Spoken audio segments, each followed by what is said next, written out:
জীবননদীর বাঁকে বাঁকে যে কত রকমের গল্প লুকিয়ে থাকে তা আমরা অনেকেই খেয়াল করি না। তেমনই এক জীবনের গল্প এটি, যা হয়তো আমাদের খুব চেনা, কিন্তু অনুভূতিটা একদম নতুন। কাঁচের জানলা ও ধুলোবালি। সকাল ৮টা বাজতেই আরিফ সাহেবের চশমার কাঁচ জোড়া হালকা কুয়াশায় ঢেকে গেল। প্রতিদিনের চেনা রুটিন, বাসের হাতল ধরে ঝুলে ঝুলে অফিসে যাওয়া, ফাইলের স্তূপ পরিষ্কার করা, আর দিন শেষে ক্লান্ত শরীরটা নিয়ে বাড়ি ফেরা। আরিফ সাহেব একজন মেকানিক্যাল ইঞ্জিনিয়ার।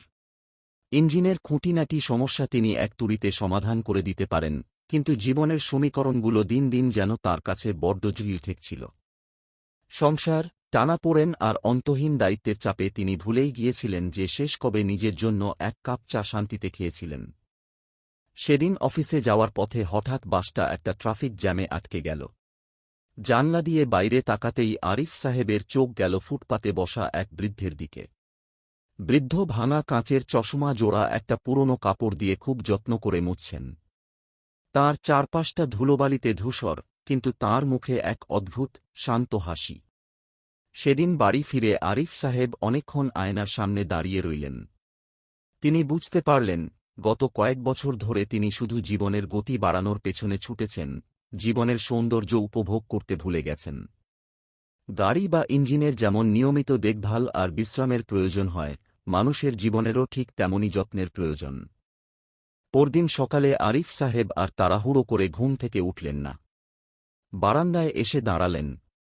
ভোরের মৃদু হাওয়াটা এসে তাঁর গায়ে লাগল। তিনি মন ভরে শ্বাস নিলেন। ধোঁয়া ওঠা চায়ের কাপে চুমুক দিতে দিতে চশমার কাঁচটা আলতো করে মুছলেন। আজকের সকালটা তাঁর কাছে অন্য যে কোনো দিনের চেয়ে অনেক বেশি উজ্জ্বল আর জীবন্ত মনে হল। তিনি বুঝে গেছেন, জীবনের মেকানিক্স আসলে খুব জটিল নয়, শুধু সময়ের চাকার সাথে সাথে মনের চশমাটাকেও মাঝে মাঝে পরিষ্কার করে নিতে হয়। গল্পের শিক্ষা, আমরা প্রায়ই আমাদের চারপাশের পরিস্থিতি বা মানুষকে পরিবর্তনের চেষ্টা করি, কিন্তু জীবনের আসল আনন্দ লুকিয়ে আছে আমাদের দৃষ্টিভঙ্গিতে।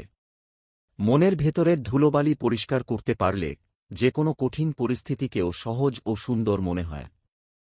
এরকম আরও শিক্ষণীয় ভিডিও পেতে আমাদের চ্যানেলটি সাবস্ক্রাইব করে বেল